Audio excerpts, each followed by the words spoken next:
Alright, good afternoon. Welcome to another video. In today's video, we have another lithium battery to take a look at. LiTime lithium battery sent this over to me. It's a 12 volt 65 amp hour battery. Really excited to test out a 65 amp hour. We already tested out a 100 amp hour and a 50 amp hour. So I'm really curious to see what kind of runtime we can get out of a 65 amp hour. You know, for a lot of people out there, a 100 amp hour is just too big, it's just too much. And then a 50 amp hour sometimes just not enough, you know, especially to give you that peace of mind on a little bit longer trips where you may need that extra battery to get you there and back. So I think a 65 amp hour will be a good middle ground between the two. And if you look at the battery, just a really thin battery, 5.5 inches wide there, 9 inches long and 8.5 inches tall. It's actually just a little bit thinner than the 50 amp hour, and it doesn't have any problem fitting under my kayak seat either, which is a really good thing to be able to do that. But it only weighs 14 pounds. That's just a really light battery. When you pick it up, it just feels like there's nothing in your hand. And like I said, anytime you can put that under your kayak seat if you need to save room in your black pack or milk crate, just a really nice feature to be able to do that. And it'll also fit really nicely into your milk crate setup like this or your black pack. You got a lot of extra room in both. You know, anytime you can have extra room in your kayak for storage or gear, that's always a plus. But coming down here, you got your little plastic toppers here. You put them on top of your studs, kind of help them from shorting out and whatnot. And then you got your studs themselves. These studs here do have a Phillips head on top, so you can tighten and loosen them with screwdrivers if you need to. You know, that's a big deal right there if you forget to bring your wrench or your socket or you drop it in the water. We've all been there sometimes, you know. And so being able to use a screwdriver on them, just kind of a nice feature to be able to do that. In your owner's manual comes all your discharging and charging specs.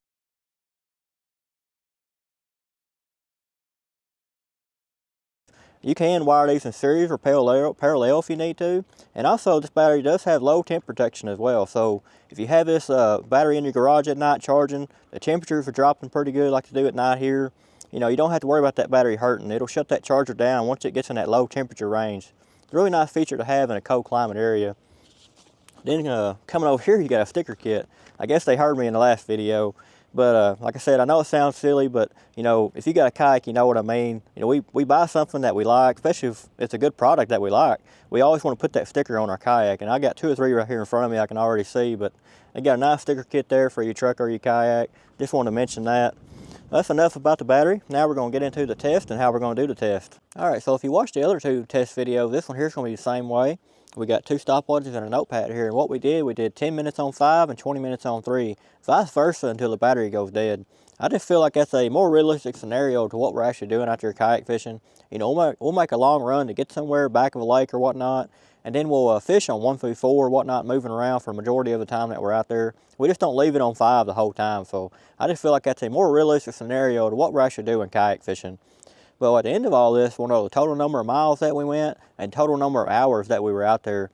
And I feel like that'll be a good piece of information for you to know as far as choosing the right battery for whatever it is you're wanting to do. Whether you're wanting to do bigger lakes, smaller lakes, longer trips downriver, I just think that'll be a real good key piece of information for you to know as far as choosing the right battery. Then we got an amp clamp here, so we can get our amp readings off our trolling motor. And as far as the trolling motor goes, this is just a Minn Kota Endura 30 like you get at Walmart with the factory prop, wired back to the factory switch here at the seat. Nothing fancy there. I just feel like that's a good test trolling motor for these tests. You know, the majority of people out there are putting 30s and 45s on their kayak, so I just think that's a good test trolling motor. And as far as everything in the kayak, we got all our gear, all our poles, everything that we would take when we were going fishing is going to be in the kayak, trying to add all that extra weight, just trying to make it as realistic as I can. So we're actually going to be doing this test tomorrow. We get a lot of ice out there on the lake today. Hopefully a lot of that will be gone tomorrow, so I can actually make it all the way up and down the lake. It's going to be around 50 degrees for tomorrow for the high, hopefully around 5-10 mile an hour wind. I don't know about y'all, but it's never calm when I go fishing, so I just think that's more realistic having a wind, you know, when you're actually going into the wind sometimes. So test is going to be tomorrow, and I'll see y'all then.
All right, so that's going to bring this battery test to an end, and I definitely underestimated this battery for sure.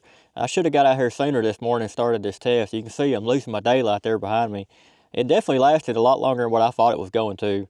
Ended up getting 4 hours and 46 minutes and 11.4 miles. That's like just super impressive to me compared to a 50. You know, I never would have figured we would have gotten that much more out of a 65 compared to the 50. Like I said, it's definitely underestimated it for sure. But on the 3 setting, we were at 11.2 amps, and the speed was 2.2 mile an hour. And on the speed, you have to give and take for going into the wind and against the wind and whatnot. Out there today, we were running 5-10 mile an hour wind. Overall, it was a pretty good day. It was a sunny day for the most part, except here in the afternoon, clouds started rolling in. But the wind did stay about 5-10 mile an hour the whole day, so that's a good thing. This kind of makes it more realistic in my opinion. But on the 5 setting, we were at 22.2 amps and 3.4 miles an hour. Just like I said, it's really, really impressive with this battery. And like I said, you know, if you're on the fence about a 50, you're not sure if it's going to be big enough for you, I would definitely go for 65 after seeing these numbers. It'd be worth it in my opinion, especially if you're only going to gain maybe 2 pounds more in battery weight, and it's really not that much bigger in size. It's actually a little bit thinner. So like I said, I would just definitely go for 65 if you're on the fence about a 50. Just really, really impressed with this battery. And I just want to say thank you to LiTime for sending the battery out, making this video possible. From what I've seen about the company, looking online, reading their reviews, they seem like a really good company to do business with. And they've been out for a while. I mean, I've seen LiTime batteries for a while now online. So it's a well-known company, you know, a lithium battery company out there. But I just didn't expect to see them in my email, but I did. But just want to say thank you to them. Appreciate y'all watching as always. Until next time.